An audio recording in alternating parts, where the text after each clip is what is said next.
The new director stood before my entire team and announced that a temporary student could easily perform my duties. After 15 years of protecting the infrastructure, my career was dismissed by a man named Preston. The room became silent as my co-workers stared down in disbelief. I did not say a single word, because I knew a massive corporate disaster was already set in motion. I slowly slid my security badge across the table and walked out without shedding a single tear. Preston immediately turned to a young intern named Chloe and told her that she would take over my daily workflow. Chloe looked absolutely terrified because she had only shadowed me for 2 days. My specialized system was never documented because it only responded to my unique digital keys. As I drove away, my phone vibrated repeatedly with frantic messages from my former colleagues who wondered if the company was completely doomed. I decided to turn off the device and enjoy the quietness of the afternoon. For over a decade, I had been the sole architect maintaining the federal compliance gateway known as Grid 88. The executives assumed it ran itself. When the original software vendors abandoned the platform years ago, the technology chief had a massive panic attack until I wrote a custom patch. I routinely worked until 3 in the morning to ensure we remained compliant with strict government protocols. Management never saw the hours I spent acting as a shield. Now, Preston had casually removed the only safety net protecting state contracts. Once I arrived at my house, I opened my personal laptop to begin a very specific routine. This machine contained exact copies of the administration logs and access tokens that I had collected over the years. I began exporting the compliance history and printing out the final verification receipts with precision. It was not an act of vengeance, but a necessary departure protocol. Later that evening, my telephone displayed an incoming call from corporate headquarters, which I promptly allowed to go straight to voicemail. A representative named Brooke left an anxious message stating that the chief executive officer wanted to speak with me immediately. They were starting to realize that my exit was not authorized. I sipped my drink and smiled because the automated security timers were already ticking. The system was designed to enter an uncustodied state exactly 36 hours after my final login session expired. Once that window closed, the network would automatically reject all synchronization requests and freeze the audit trails. On Monday morning, Preston walked into the office with an arrogant smile, completely oblivious to the digital trap. He gathered the staff and announced that the transition would be simple. A junior engineer named Tyler opened his terminal and searched for the documentation, but he found absolutely nothing. Meanwhile, Chloe was sweating at her desk as the main screen flashed a message indicating that the master token had expired. Preston casually dismissed the warning as standard legacy noise and instructed them to keep pushing forward. He believed that a sophisticated federal matrix could be operated by random clicking.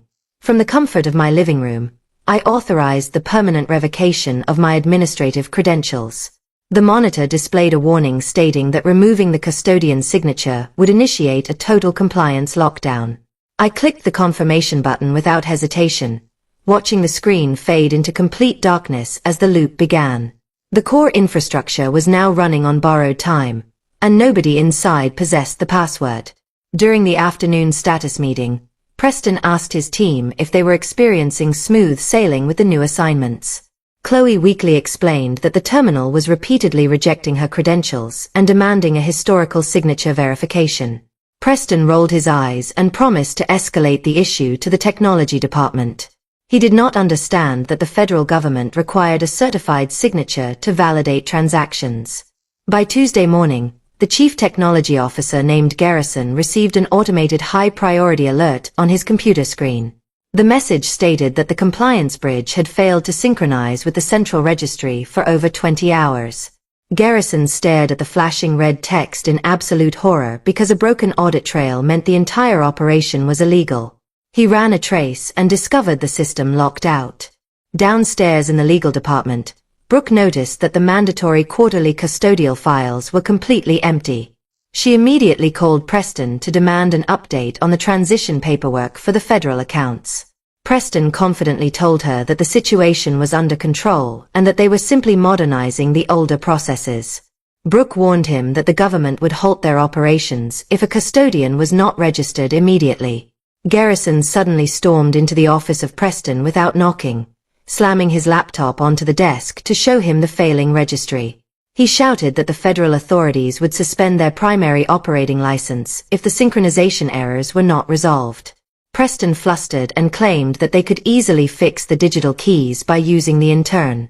Garrison looked at him with cold anger, explaining they fired the only cleared individual.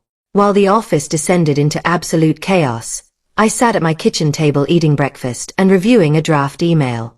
The message was addressed to Arthur Vance, my supervisor at the Federal Oversight Agency. I attached a certified document stating that the position of custodian was officially vacant due to my sudden termination. I pressed the send button, delivering the final blow that would legally freeze every single government contract.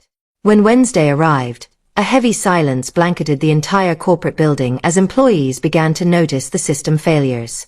A major purchase order worth over $1 million was frozen in digital purgatory because there was no valid signature.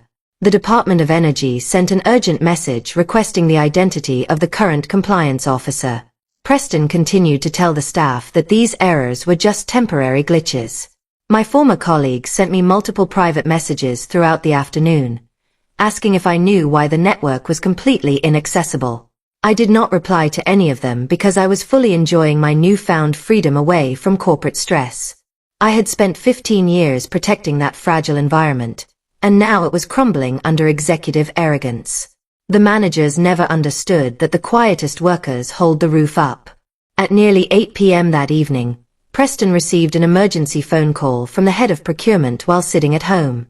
The procurement director demanded to know why every single government transaction was frozen and rejecting new inputs. Preston logged into his work computer only to be met with a harsh access denied message. The internal tech support team informed him that the master override was permanently disabled years ago.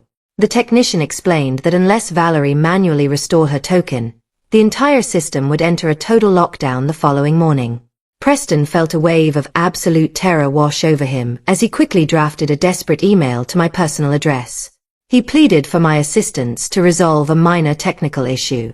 A moment later, a frantic email from Garrison appeared in my inbox, but I left it unanswered. On Thursday morning, Garrison marched into the main conference room where Preston was attempting to calm the panicked staff. Garrison loudly announced that the government had officially suspended their contracts due to unverified system integrity. He looked directly at Preston and demanded to know why he had removed the one person handpicked to protect their revenue. Preston sat in complete silence, realizing that his buzzwords could not save his career. At exactly 9 o'clock, every monitor in the building flashed a red warning indicating that the entire network was permanently locked. The company faced a massive federal investigation, and they had no legal recourse without my physical presence and biometric data. I sat in a quiet local cafe, turned off my cellular device, and opened a fictional book to enjoy the morning. I did not destroy them. I simply allowed their arrogance to bring it down.